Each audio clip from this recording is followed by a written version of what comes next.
Good evening, guys. Welcome back to another video. I got a bit of an update here for you on some things.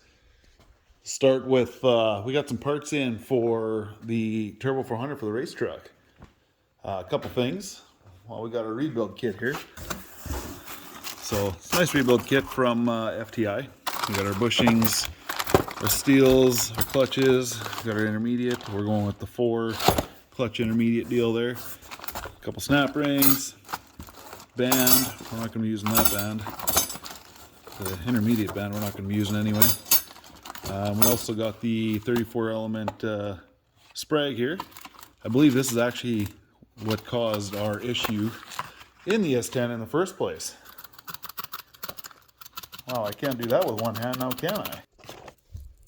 Alright, so that's real tough to do with one hand. Let me see here. Can we get this thing to focus? Let's try it. So this is the new sprag. Just take a look at those rollers there. They are new and smooth.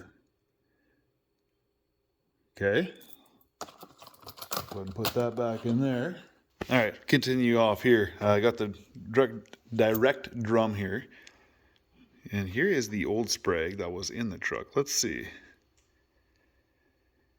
You see that flat spot on each one of them rollers? Anybody knowing what they're looking at, you'll see it. Definite flat spot going on there. I guess the problem what we were having was under full power, we would lose second gear, where it just wouldn't grab it. But as soon as we would let off and we would go slow, we have second gear, no problem. So that meant, I actually wasn't sure what the problem was going to be. I wasn't sure if we smoked some clutches or if there was debris somewhere. But after looking at those flat spots on the sprag there, then I know. So we got a new sprag for that. So should be in good shoes afterwards. But we also have another exciting upgrade here. So we have our stock planetary set here. And for those of you who don't know, the stock ratio in a Turbo 400 is a 248 first gear. And we are going to a 210-140 ratio setup here. So that's what this is. We have our 210-140 setup here. Got it from Mr. Kilgore. Of course, my heater's going on now. But there's our combo right here. So we'll get that in there. I'm really excited to put that together. You know, guys, heaters are nice and all, but whew, well, I mean, not even just for heat, for data recording too, apparently. So, all right, enough of that. So we got some parts coming in for the Turbo 400. They came in, so that's coming up. But we're going to continue on the 5.3. We got some parts for this too. As you saw in the last video, our short block there is done. Get that bag out of the way. So looking forward to that. But because I went ahead and picked the bearing clearances out of here, I got they're a little on the looser side. I showed you in one of the videos there, but my rods are sitting at about 2.5 thou, and my mains are sitting at about 3 thousandths of an inch, just over, like a touch over. So we're gonna go ahead and upgrade our oil pump to make sure that we have enough pressure now that we have created a bit of a larger internal oil leak. We're gonna open this boy up and take a look.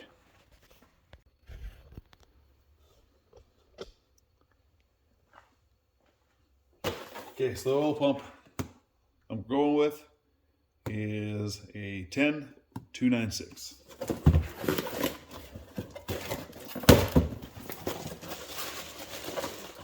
Let's take a look-see here.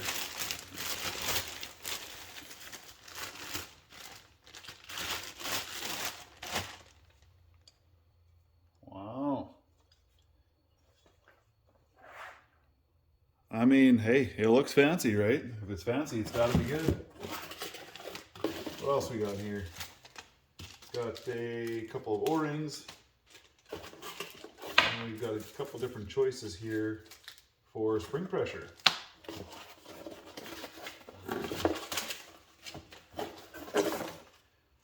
Ooh, check it. And some crunched up stickers. Gotta love that. Okay, very interesting. So the spring that it came with, I don't know what color you're gonna call this one, like a green spring or something. And there's a blue spring. And then, I imagine, based off what I'm reading here, there is a red spring installed here. So usually, guys, I end up running this factory pump and I shim it up a little bit and I poured it out a little bit to try to increase some volume, yada yada. So this is first time for me using this 10296 pump, but we'll go ahead and see if we can't get those instructions to focus a little bit. So basically, this spring, which appears to have no color or possibly green, apparently I am maybe colorblind. Apparently this spring is 25 psi over the blue spring, and this one is also 15 psi over the installed red spring. So I'll do a little more digging on that to see which spring we're going to end up going with here. I mean, I don't want to overdo with pressure. I'm more so concerned about volume, to be honest, because I just need that extra volume to fill the gap, or the extra gap I have with the bearing clearance. I'm not overly concerned about the pressure itself. So anywho, we are going to also replace the timing chain. I got a, it's an LS2 HD style. So we're going to go ahead and throw that chain in there. And we are going to install that camshaft. Let's see here. I'll go ahead and give you the part number of the camera running here right away. Not sure if it's focusing, guys. We got a 108 254-17.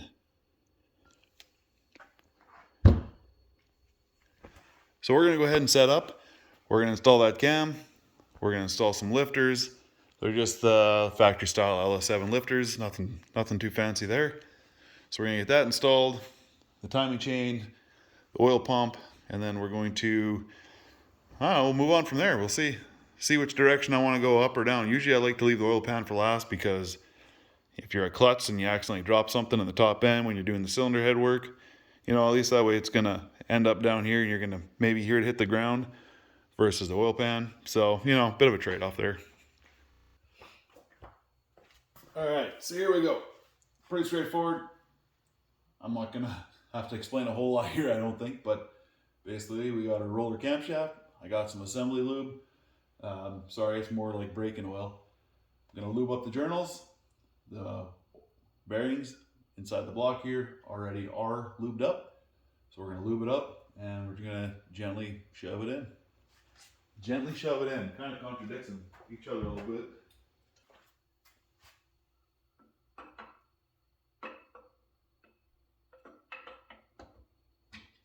I also decided to put a screwdriver in on this side here just to help me with some better leverage.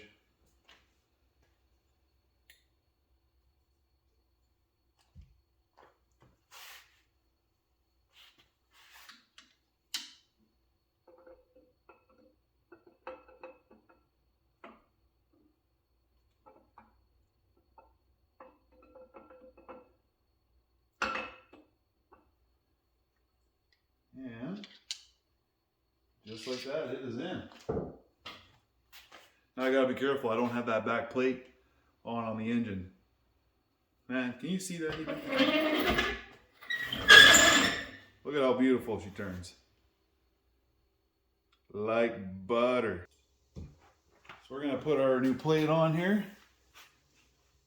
Gonna give it a little bit of oil over that O-ring. Perfecto. And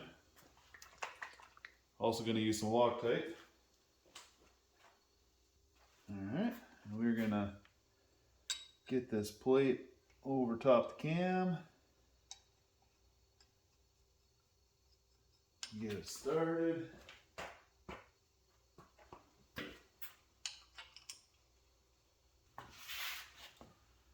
Just going to pick that up a little bit and try to center it with the camshaft.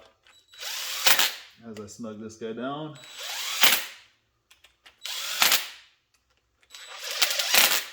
There we have it. All right, we're gonna go ahead and torque these down to 18 foot-pounds.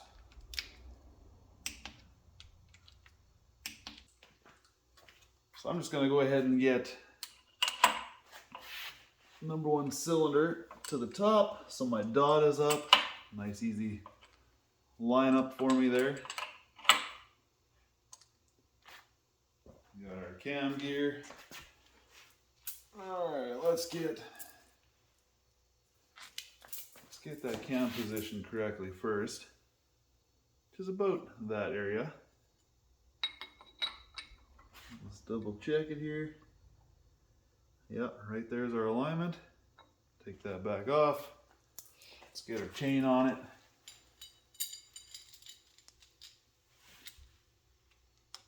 Chain around the lower.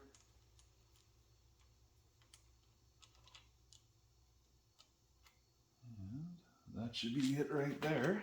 Just gonna hold that cam again from the back side. And there we have it. We'll get those bolts with some Loctite, and those are also going to go 18 foot-pounds. All right, there we have it. Camshaft is installed. Now, I have previously built this engine in the past. I don't know, that was a number of years ago. And I degreed that camshaft in then, so we're on the exact same cam. So I'm gonna opt to not degree this camshaft in this time, because I am very confident that that camshaft did not change its profile overnight while sitting on my bench. So we are good to go there. So now we will get to the oil pump and get that installed. All right, guys, I am very curious what you're doing with your 10296 oil pump. Are you guys leaving the factory red spring in there? I'm told it's a 70 PSI spring. Or are you putting that other green Copo Camaro spring in there, which is supposed to do an additional 15 pounds, so 85 pounds? Or are you swapping out to the blue spring and reducing the pressure? I got the red in here, 70 pounder. We got the blue, it's supposed to be a 60 pounder. And then we got this green, or the Copo spring, as you want to call it. It's a M29527 spring. We don't need that much pressure, so I am going to opt to leave the red spring in here. 70 pounds is plenty, so we're gonna go for that. If I need any more oil pressure at idle or anything out of this deal, we're just going to change oil viscosity. So yeah, we're actually going to run it as is. We're going to put that guy on. We're going to torque that down, also 18 foot-pounds. There's guys, and I've done this both ways. There's guys, if you read online or listen to anybody else who's setting these pumps up, there's a few ways you can do it. Mainly just slap it on and go. Or you could pull your cover off, take your gears out, and shim it, so that way it's evenly spaced all the way around. I've done it both ways. I've never had an issue either way, so I'm kind of curious what you do. So if you don't mind, you've got experience with this, please feel free to comment. I'm curious what you do. This particular one, I don't think I'm going to shim it, because I have yet to have an issue doing so. So we're going to just slap it on, so to speak. All right, we got that oil pump on, torqued those bolts down to 18 foot-pounds. We're all good there. I got all the lifters out, I cleaned them up, I inspected them. The rollers look good, the axles are in walking out, the clips are in the ends. So we are good to go here. So we're gonna get these lubed up with some braking oil and slid into the block. Then we're gonna go ahead and put these trays on, clean these bolts up, and torque those down. Pretty sure that's a 106-inch pounder right there. Not foot-pounds, guys, inch pounds. So we'll get to that right away. All right, circling on back. We got the lifters installed. Torque them down. These bolts, 106 inch-pounds. They're all good, lubed up. Trays are clean, bolts are clean. Just because I did reuse the trays, they have these little nubs underneath the bolt head here that somehow, after you torque it down, they kind of help hold the bolt in place. I did put just a dab of Loctite on each of these. Not that I'm expecting them to go anywhere, but now I know for sure that they won't. So we'll be all good there. I'm gonna flip this thing over and we're gonna go ahead and put the windage tray on, as well as the oil pickup tube there. All right, before you actually put your windage tray on, it's actually a very good idea to go ahead and put your crankshaft sensor in, okay? And then measure out your clearance between your sensor and the reluctor wheel. Here, I'll just put a light on that for you.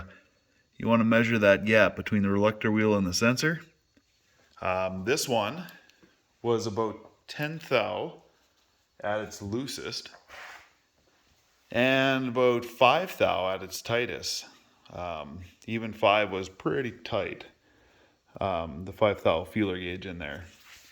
So what I did was I actually bent this tab, the mounting tab here.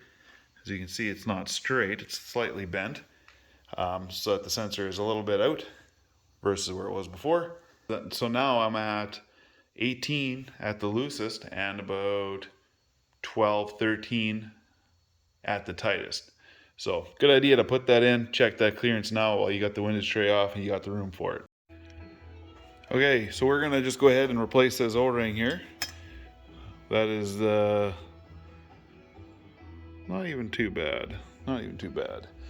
But we're gonna go ahead and put the new one on because it came with it. And we want a nice seal there because we do not want an oil leak.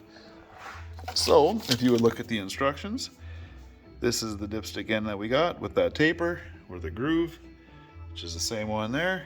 Check, check, green O-ring, done. Easy enough, right?